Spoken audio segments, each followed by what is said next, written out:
बिस्मिल्लाहिर्रहमानिर्रहीम। आज तक के मुअज़्ज़ज़ नाज़रीन अस्सलाम वालेकुम। अब किस नंबर 98 मुलाहिज़ा फरमाएं। वो किसी गाइडेड मिसाइल की तरह शानी के पीछे था। ये स्विमिंग पूल का इतला हिस्सा था। शानी के पाँव पूल के फर्श को छू रहे थे, लेकिन ये उसकी ज़िंदगी के बदतरीन लम्हे थे।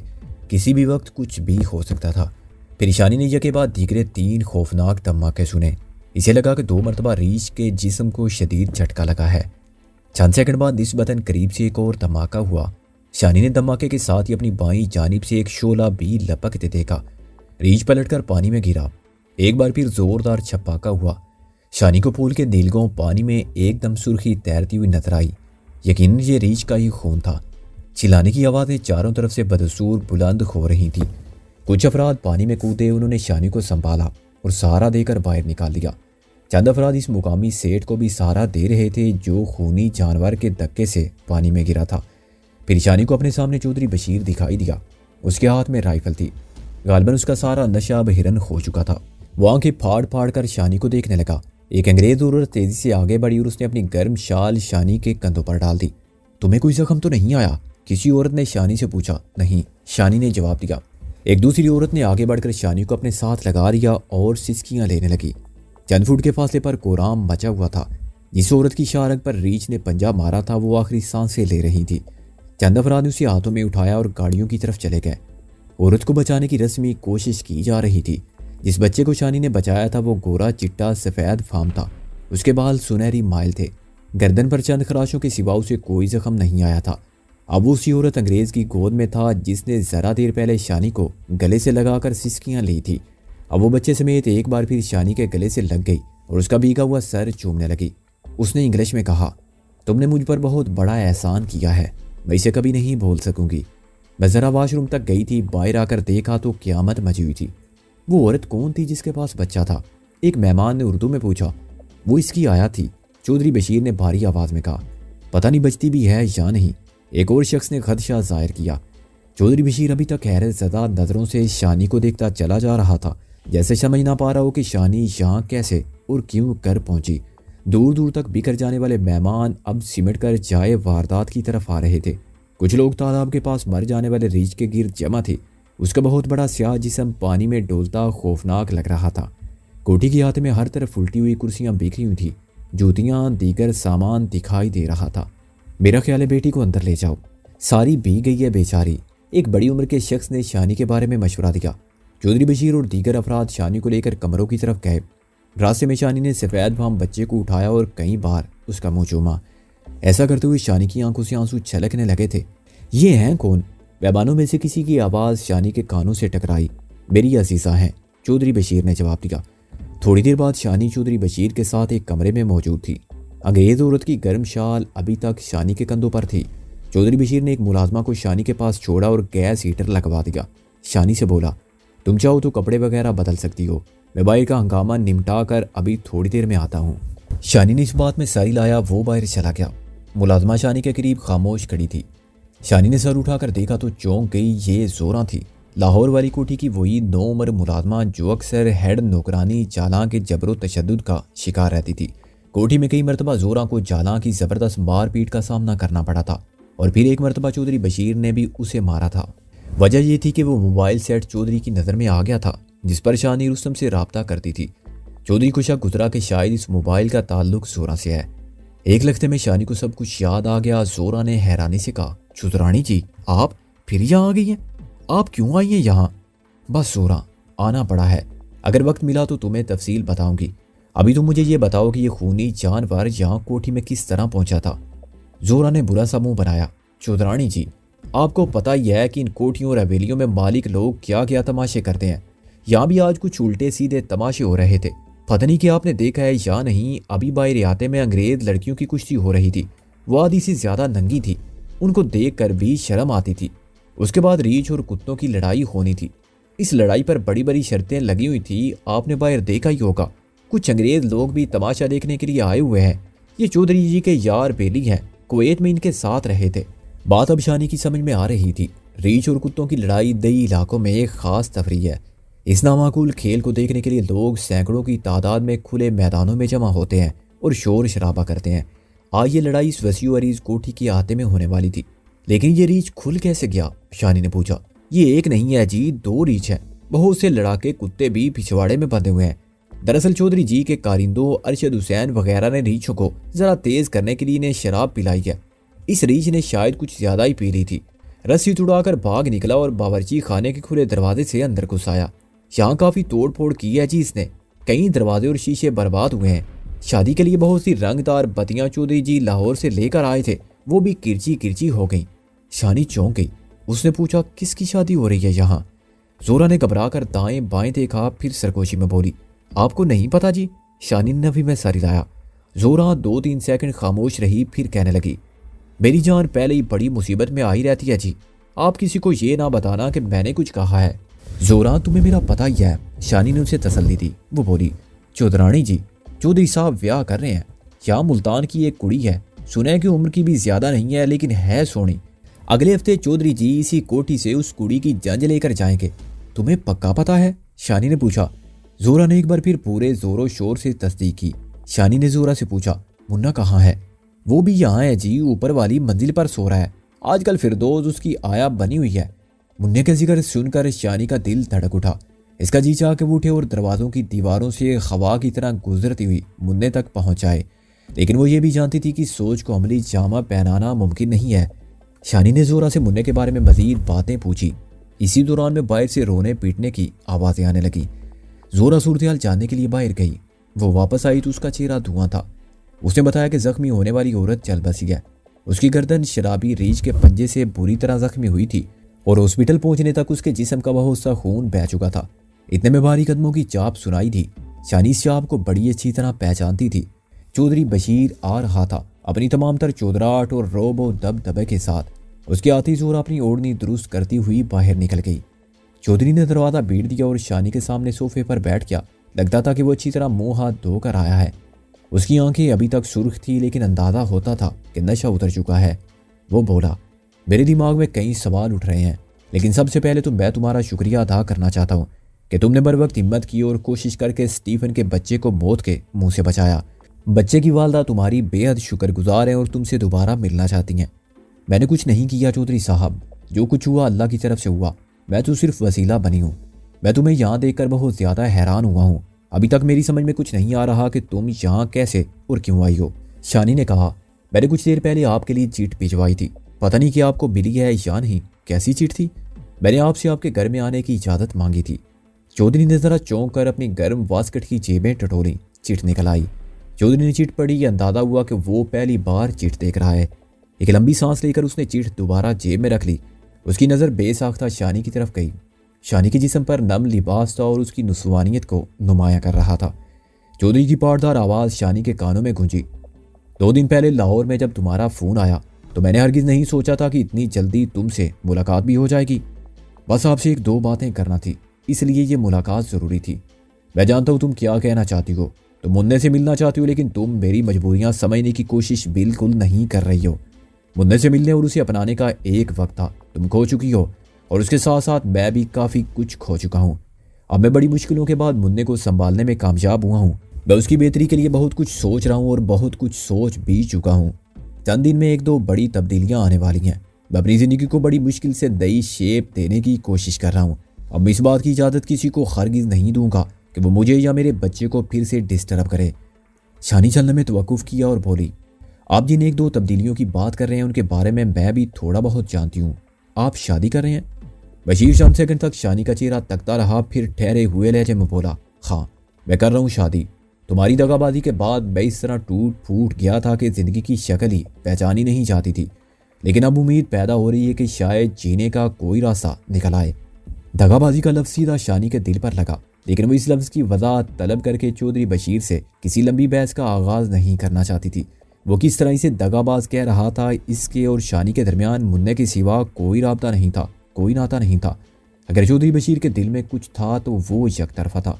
इस यकतरफा जज्बे के ज़ेरे असर वो शानी के करीब आने के लिए हरबे इस्तेमाल कर रहा था। उसने अपने मासूम बच्चे को भी हरबे के तौर पर इस्तेमाल किया था। मुन्ने के जरिए शानी को ब्लैकमेल करने की मुसलसल कोशिश की थी और एक मौके पर कामयाब भी हुआ था। शानी को अपने चेहरे पर माजी का वही कराहत अमेज लम्स महसूस होने लगा जब इसके चेहरे से चौधरी की बदबूदार सांसें टकराई थी और उसकी पुश्त पर एक सख्त दीवार थी। इसने चौधरी का जहरीला लफ्ज बड़े तहम्मुल से बर्दाश्त किया और बोली, चौधरी बशीर, आप ऊंची हैसियत और रुतबे के मालिक हैं। आपको खुदा ने बहुत कुछ दिया हुआ है। आप जिस तरफ नज़र उठाएंगे आपको अपने लिए अच्छी से अच्छी शरीकी हयात नजर आएगी। इस हवाले से आपको किसी तरह की कोई कमी नहीं है, पर मैं चाहती हूँ कि आप अपने लिए कोई बेहतर शरीकी हयात ढूंढ लें। चौधरी ने चौंक कर शानी को देखा। क्या कहना चाह रही हो? क्या तुम उस लड़की को जानती हो जो मेरे घर आ रही है? शानी ने होले से इस बात में सर हिलाया। चौधरी की पेशानी पर बल पड़ गए। उसका चेहरा तमतमाने लगा और जल्दी बीमारी के जो 2-3 दाग हुनूज उसकी पेशानी और रुखसार पर मौजूद थे मजीद नुमाया हो गए। तुम कहाँ मिली हो उससे? वो कड़े लहजे में बोला। बस इत्तफाक से मुलाकात हो गई और मुझे पता चला है कि पाक पतन के करियाना फरोश सैफ की बेटी आपकी बीवी बनने वाली है। उम्मीद है कि आप इस बारे में तफसील नहीं पूछेंगे। चौधरी बशीर कुछ देर तक शानी को घूरने के बाद बोला, ठीक है, मैं नहीं पूछता तुमसे तफसील, लेकिन तुम्हें क्या कमी नजर आई है उस लड़की में? लड़की में कोई कमी नहीं चौधरी साहब। उस बेचारी को तो माँ बाप जिस डोले में बिठाएंगे वो बैठ जाएगी और जिंदगी भर डोले में बैठने का हक भी अदा करती रहेगी। कमी इन हालात में है जिनसे वो गुजर रही है और मेरा ख्याल है आप भी इन हालात के बारे में थोड़ा बहुत जानते हैं। मुझे सिर्फ इतना पता है कि कोई लड़का है जो कोकब और उसके घर वालों को परेशान कर रहा है। घर के सामने एक दुकान पर अड्डा बनाकर बैठा रहता है, कोकब का पीछा भी करता है। ऐसे लोफरों की शहरी इलाकों में कोई कमी नहीं है। मेरे 2 बंदे सैफ के महल्ले में गए थे और उसका दिमाग दुरुस्त कर दिया था। उसके बाद किसी वाक़े का आपको पता नहीं? शानी ने दरियाफ्त किया। परसों पता चला था कि उसने कोई जहरीली शय कर खुदकशी का ड्रामा रचाया है। चौधरी ने बेजार लहजे में कहा। उसने ड्रामा नहीं रचाया, वो मरते मरते बचा है। मुझे उस लड़के से कोई गर्ज नहीं और ना कोई ताल्लुक वास्ता है, लेकिन मैं जो कह रही हूँ सच कह रही हूँ। वो बहुत बुरी तरह लड़की के चक्कर में है। जहाँ तक लड़की की बात है वो पूरी तरह अपने माँ बाप की फर्मा बरदार है। वो उसके लिए जो फैसला करेंगे वो उस पर सर झुका देगी। लेकिन शानी कहते कहते खामोश होगी। बात मुकम्मल करो, चौधरी ने तहकम से कहा। चौधरी जी, शायद वो लड़की आपको वो मोहब्बत और खुशी ना दे सके जिसके आप शादी के बाद हकदार होंगे। आप अनजान नहीं हैं, आप इन मामलों को अच्छी तरह समझ सकते हैं। ये सब कहने सुनने की बातें हैं, चौधरी बेजारी से बोला। फिल्मों और कहानियों वाले इश्क अब इस नए ज़माने में नहीं होते। अगर किसी के सर पर इस किस्म का भूत सवार हो भी तो शादी के बाद 1-2 महीने में उतर जाता है। तुम्हें इस मामले में परेशान होने की ज़रूरत नहीं है। मैं अपने हालात को और अपनी होने वाली बीवी को तुमसे ज़्यादा समझता हूँ। सब ठीक हो जाएगा। सब तो ठीक हो जाएगा चौधरी साहब, क्योंकि आप जैसे लोग सब ठीक कर लेते हैं, मगर बात तो सच्ची मोहब्बत और सच्ची खुशी की आ जाती है। सच्ची मोहब्बत और सच्ची खुशी, चौधरी ने खूब चबा कर कहा। क्या तुम मुझे दे सकती हो ये सच्ची मोहब्बत और खुशी? ये सवाल पूछते हुए वो बराए रास्त शानी की आंखों में देख रहा था। शानी लर्ज कर रह गई। होंठ खिलने के लिए खुश्क हो गए। चौधरी ने जहरीले अल्फाज की बौछार की। तुम्हारे पास कहाँ से आएगी मोहब्बत और खुशी? तुम तो ये सब कुछ आला खानदानों के एक आला चश्मो चिराग को दे चुकी हो। वो बंदा जिसकी नेक नामियों की तफसील पंजाब के हर थाने में लिखी हुई है, जिसने दर्जनों सुहाग उजाड़े और अनगिनत बच्चों को यतीम किया है, जो पता नहीं कितनी इज्जतों का लुटेरा और कितने बेगुनाहों का कातिल है। सोचता हूँ तो दिमाग काम करना छोड़ देता है। कहाँ रंग वाली की वड्डी आपा और उच्चे शमरे वाला चौधरी इरशाद, और कहाँ उनकी ये बेटी जिसने एक डाकू से डंके की चोट पर याराना लगा रखा है। खुदा के लिए चौधरी, खुदा के लिए मुझ पर ऐसे इल्ज़ाम ना धरें जिन्हें मैं बर्दाश्त ना कर सकूं। मैं पहले बहुत ज़ख्मी हूँ, मुझे और ज़ख्मी ना करें।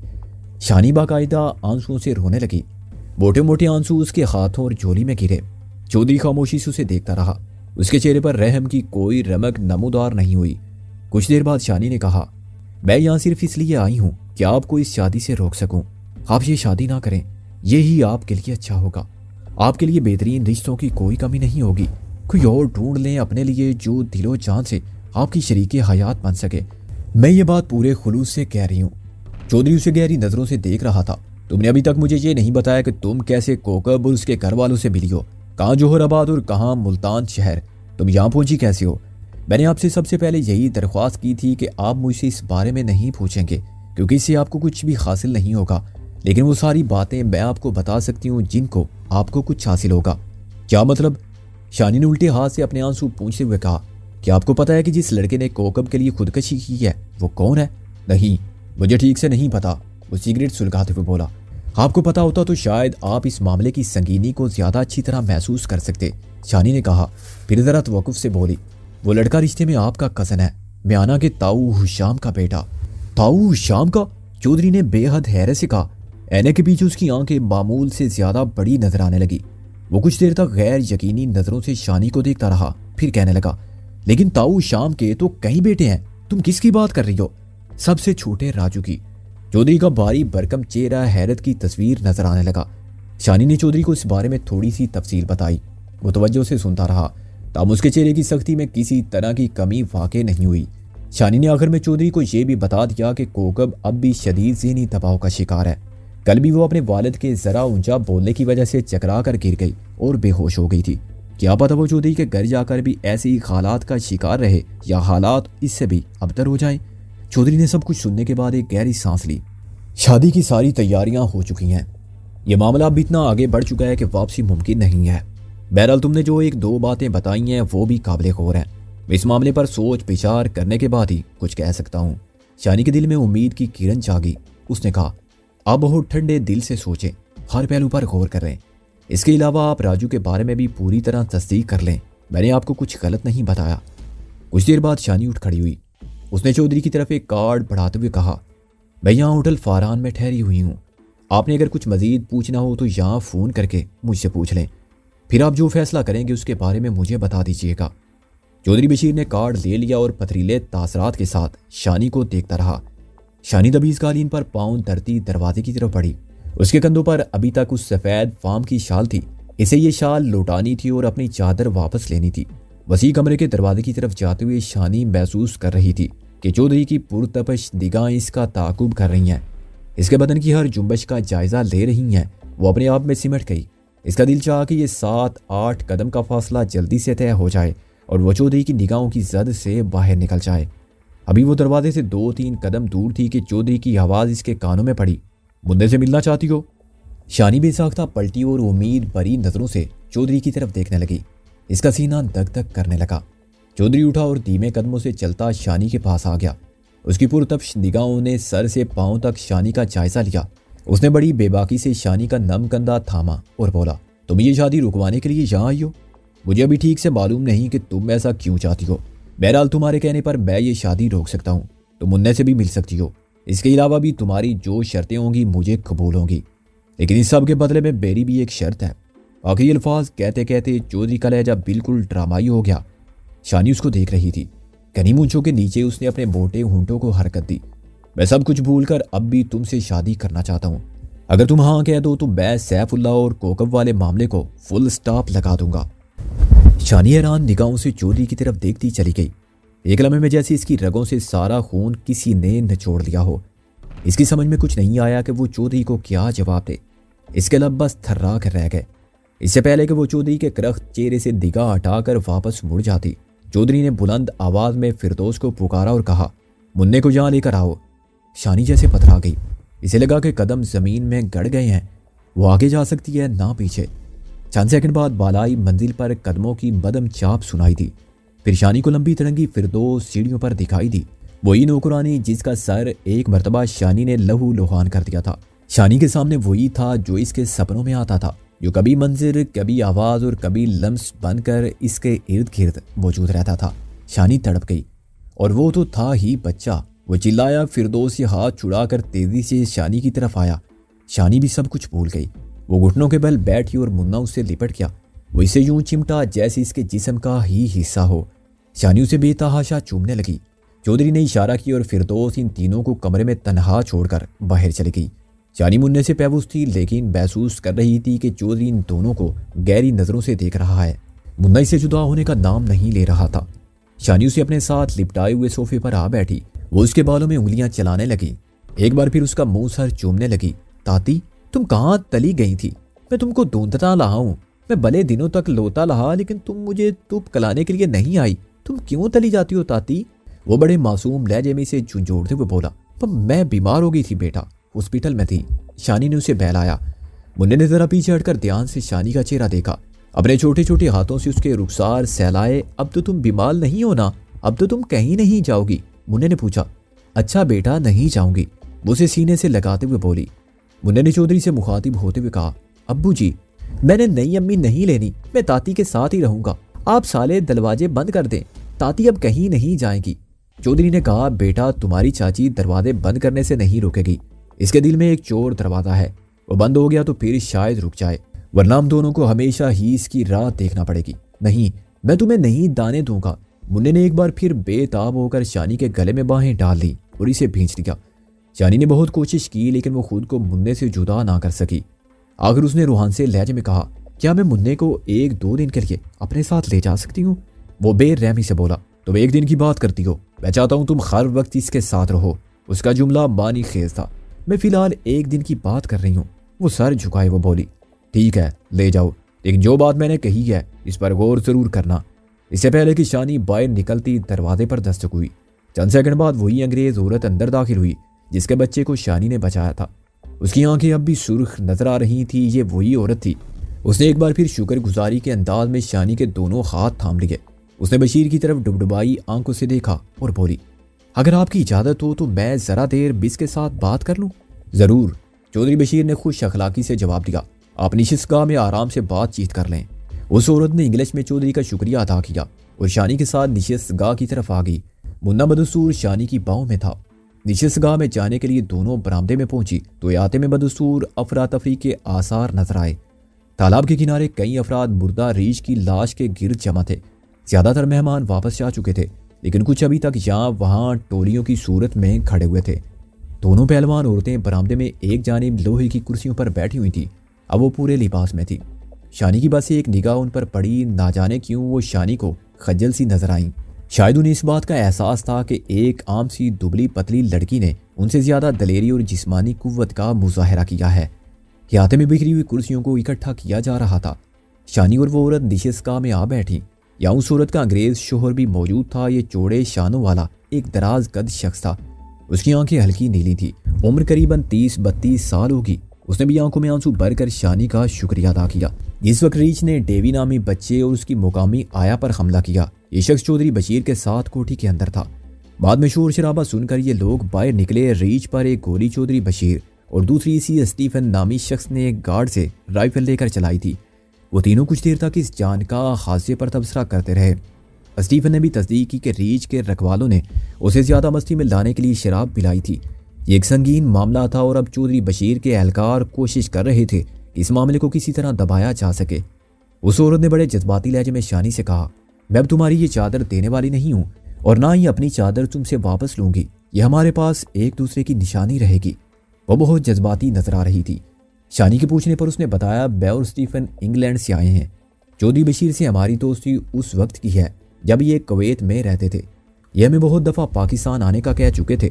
अब यहाँ पिंडी में स्टीफन और इनके दोस्त राइट को एक काम भी था। हमने सोचा ये दोनों काम हो जाएं। वो औरत देर तक अपने बारे में बताती रही। वो एक अच्छी खातून लगती थी लेकिन पता नहीं क्यों शानी को महसूस हुआ कि वो यहाँ अपनी आमद के हवाले से कुछ छुपा रही है। शानी वहाँ से सीधी होटल पहुंची। मुन्ना उसके साथ था और शानी को लगता था कि पूरी कायनात इसके साथ है। वो जागती आंखों से एक फूलों से लदे हुए छोटे से घर का जो ख्वाब देखा करती थी। इसमें 2 ही तो किरदार थे, एक मुन्ना जो उसकी बाहों में झूला झूलता और दूसरा फराख शानों और चौड़े सीने वाला वो मर्द जो बारी कदमों से चल कर आता और शानी और मुन्ने को एक साथ बड़ी मुहब्बत से अपनी बाहों में समेट लेता था।